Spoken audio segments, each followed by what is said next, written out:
The 1986 Mets were a team like no other. With high power in the rotation in their lineup, they would have a dream season full of comebacks. A team that was wild and controversial on and off the field, a feat that made what they did more incredible, but also hurt them in the long run. So let's look at the insanity that was the 1986 Mets. Totally sports-esque. Major League.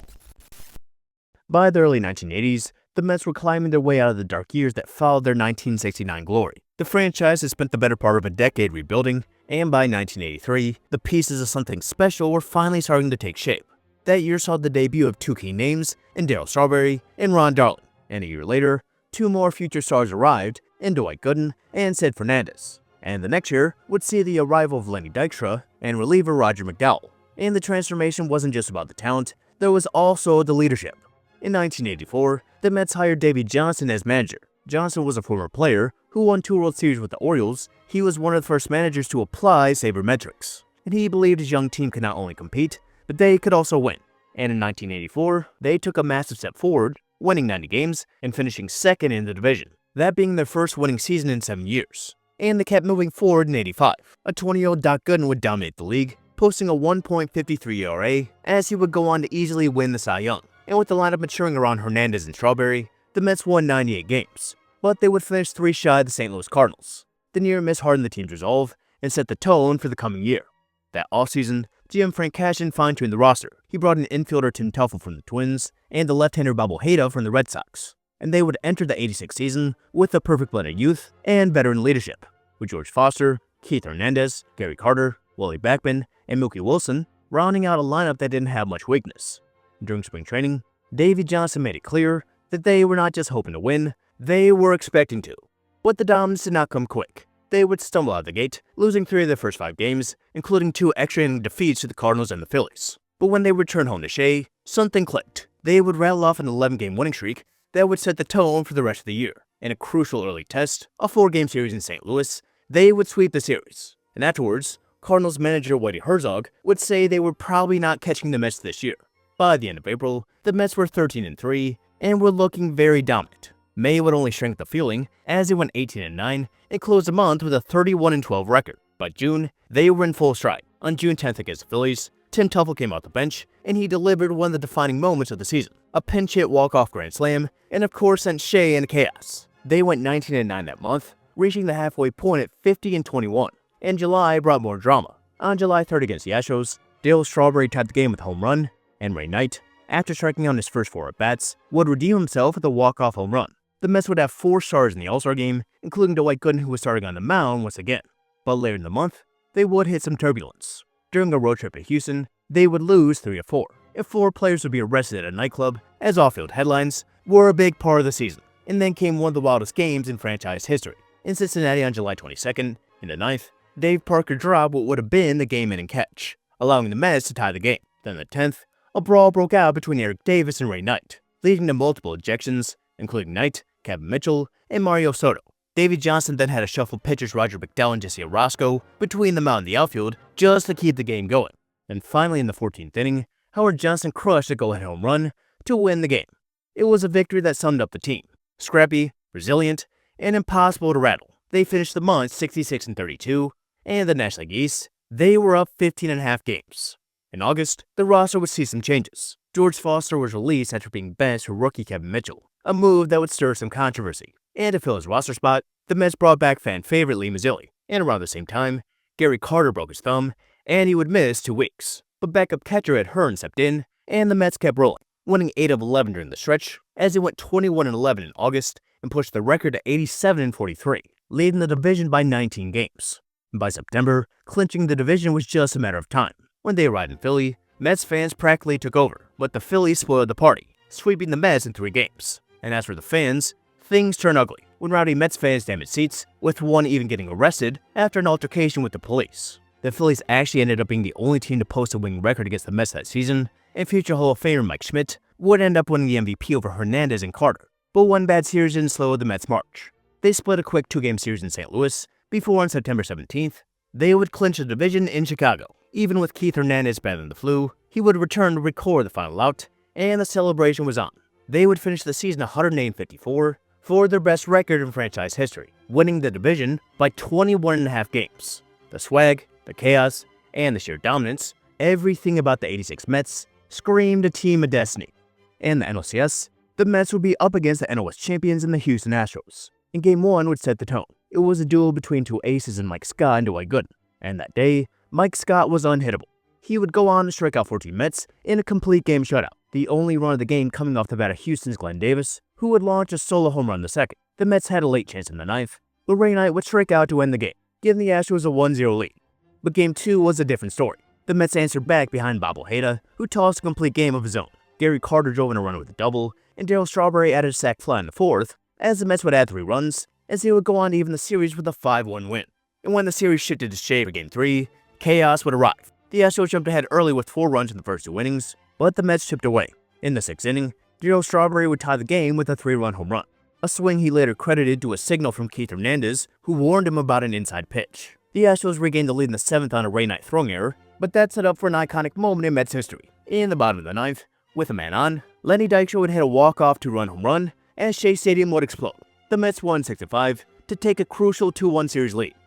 In Game 4, Mike Scott silenced the Mets once again. On short rest, he would throw another complete game, this time a 3-hitter, as the Astros tied the series at 2 with a 3-1 win. With Mike Scott being a nightmare the Mets couldn't solve, they were hoping they didn't have to face him again in a Game 7. So that really made Game 5 a must-win. And in a legendary pitching duel, it was Dwight Gooden against Nolan Ryan, and it lived up to the hype. Nolan Ryan struck out 12 in 9 innings, while Gooden would go 10, as they both allowed just 1 run. The game would stay tied at 1 until the 12th, when Wally Backman reached on an infield single, and he would advance on an error. Then with 1 out and runners on, Gary Carter, who had been ice cold all series, would deliver. His single to center scored Bachman, and Shea would erupt, as the Mets walked off again with a 2-1 victory and a 3-2 series lead. And then came Game 6, seen as one of the greatest games ever played. The Astros jumped on Bob Ojeda early, scoring 3 in the first inning, and for 8 innings, Houston's Bob Knepper was dominant. It looked like the series was destined for Game 7, with Mike Scott looming. But in the 9th, the Mets refused to die. Lenny Dykstra tripled to start the inning, Mookie Wilson singled him home, and Keith Hernandez doubled to make it 3-2. And after walked Gary Carter, Daryl Strawberry and Ray Knight finished the rally. Knight's sac fly would tie the game at 3, and suddenly, the Game 7 was slipping away. And what followed was pure baseball insanity. Relievers from both teams battled through scoreless innings, with Roger McDowell throwing 5 scoreless, while Houston's bullpen matched and punch for punch. But in the top of the 14th, the Mets finally broke through.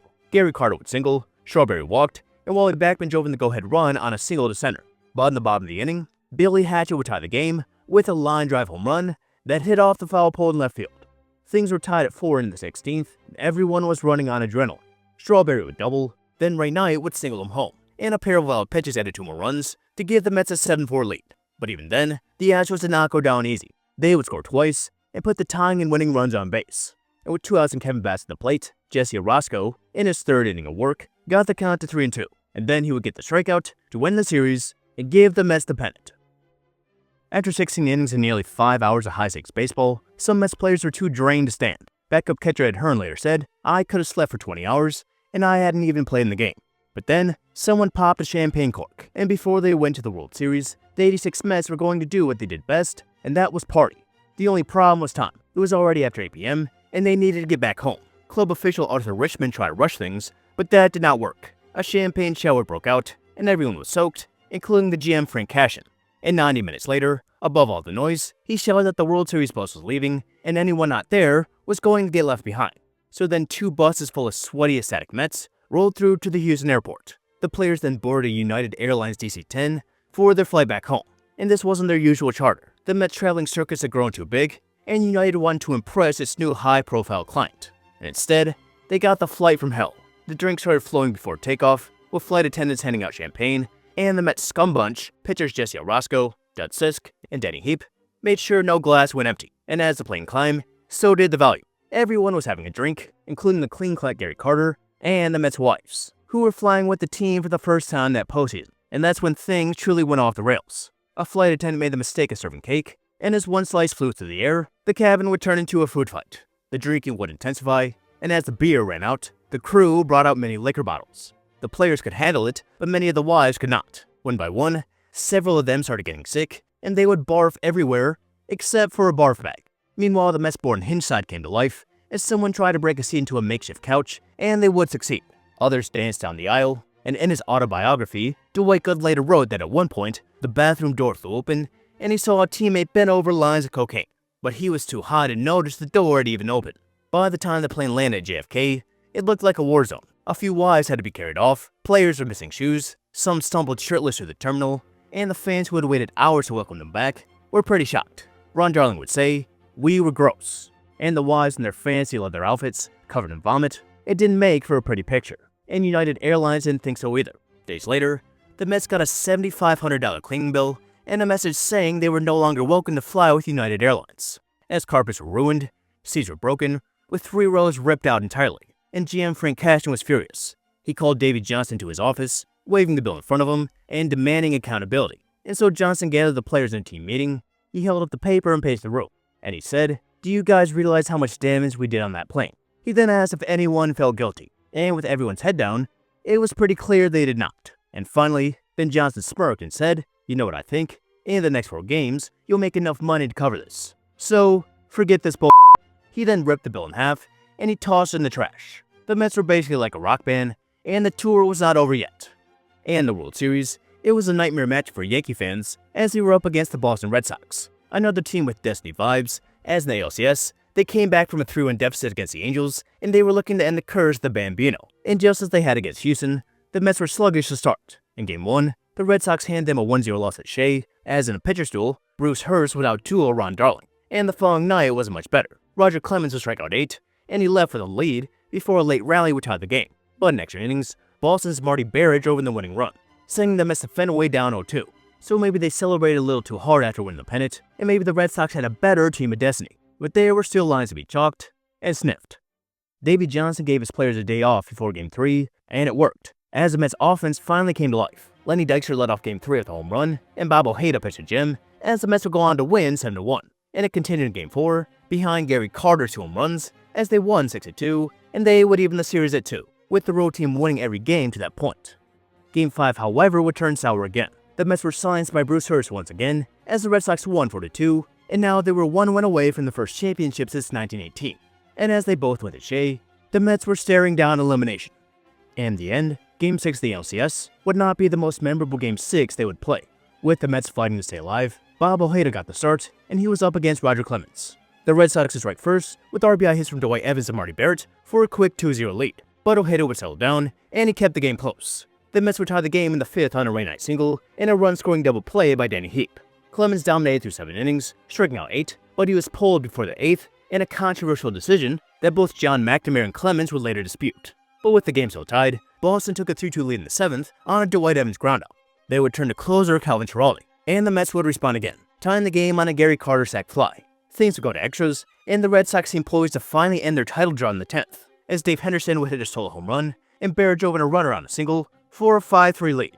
But McNamara's decisions loomed large. He left Giraldi in to hit instead of using a pinch hitter, and he kept the aging Bill Buckner at first base instead of putting in Dave Stapleton as a defensive replacement. But Giraldi got 2 quick outs. And then down to their final out, the Mets began one of baseball's most famous comebacks. Gary Carter singled to keep the hope alive, and Kevin Mitchell would follow with another single. And then Ray Knight would drive in the run with a single, as Kevin Mitchell went to third. And that's when McNamara finally called for Bob Stanley. And on his 6th pitch against Mookie Wilson, he would throw a pass ball on a breaking ball and allow the tying run to score. And in an at-bat that seemed to last forever, on the 10th pitch, Mookie Wilson hit a slow roller to first, Bob Stanley was slow to cover first, and then Bill Buckner bent down, and the ball rolled under his glove and into right field. Ray Knight then raced home, and the Mets somehow won 6-5, stunning the Red Sox and forcing a Game 7. NBC crews who had been preparing the Red Sox locker room for a championship celebration had to pack up their equipment as the Mets stormed the field. Buckner's error became one of the most infamous moments in sports, symbolizing decades of Red Sox heartbreak. And at the same time, it symbolized the Mets season, and not just that play, but the entire inning. Lost in the whole thing because of the Buckner play, the Mets had no one on and 2 outs, but they would chip away, not with the long ball, but just timely hits or taking advantage of forgotten mistakes. Rain delayed the finale by a day, but it did not cool the intensity. With a record television crowd watching, the Red Sox jumped out to a 3-0 lead, seeming to rebound from the heartbreak. But the Mets refused to die. Carter, Knight, and Dykstra fueled a furious rally, and by the 7th inning, the Mets were in front. Ray Knight hit a home run for insurance, and Jesse Orosco would slam the door, and when he struck out Marty Barrett to end it, he would fling his glove high into the air as teammates were on the mound, as the Mets were officially World Series champions. Their chaotic, unforgettable season had ended exactly the way they said it would, with them on top of the baseball world. It was the definition of a dream season for the bad boys of baseball. Seemingly in almost any year besides 1969, things would not go the way they wanted for the Mets. Summed up with that 9th inning comeback in Game 6, doing so against a team who was the embodiment of a cursed team. And with a team full of talent and personality, through all the off-field headlines, they still managed to sniff their way onto the field and find ways to win. But with all the makings of a potential dynasty, complications would prevent that. The all-season would start with a surprise, as World Series MVP Ray Knight was gone, signing with the Orioles after the Mets refused to re-sign him. And then came another surprise, as Kevin Mitchell, a key spark plug and a locker room favorite, was traded to the Padres for Kevin McReynolds. And it got worse, as Mets fans were hit with the harsh news that their young ace Dwight Gooden would enter rehab after testing positive for cocaine. It was the first real sign that the magic of '86 was fading. In '87, they would end up falling short to the Cardinals, despite Daryl Strawberry and Howard Johnson becoming the first teammates to go 30-30.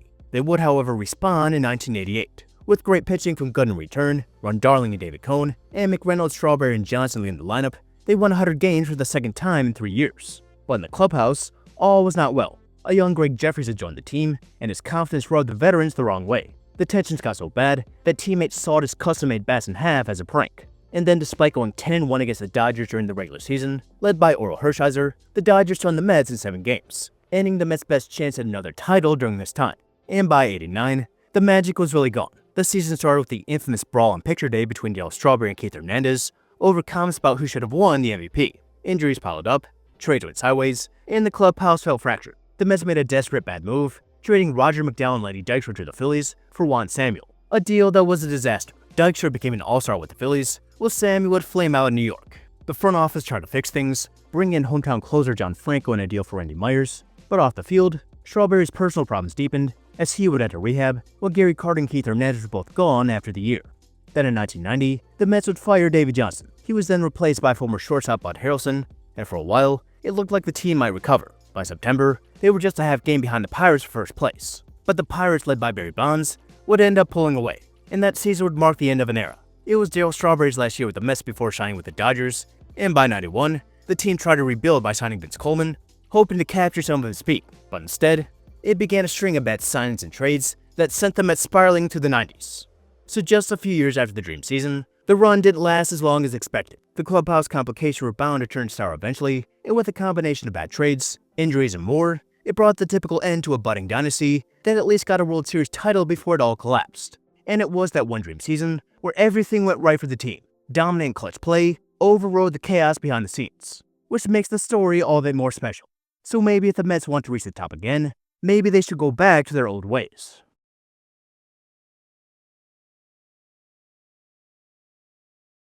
Hopefully you liked this video, and if so, please consider liking and subscribing for new videos every week.